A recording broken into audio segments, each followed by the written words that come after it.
শরীরটা এত খারাপ। তাকে সাইবেরিয়ান যে পার্কে বসছি, কফিটার জন্য গলায় আরাম লাগতেছিল।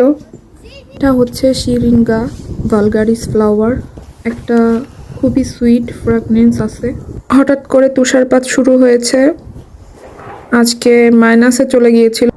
প্রচুর পরিমাণে চেরি ফ্লাওয়ার ফুটছে।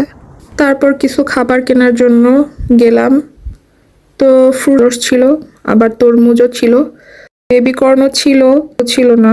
পামকিন, অলিভ অয়েলের দামটা উইন্টারে বেড়ে 550 রুবল হয়েছে। তো এখানে অনেক কম দামে ব্রেড পাওয়া যায়। এই যে এত বড় একটা ব্রেড মাত্র 4 রুবল।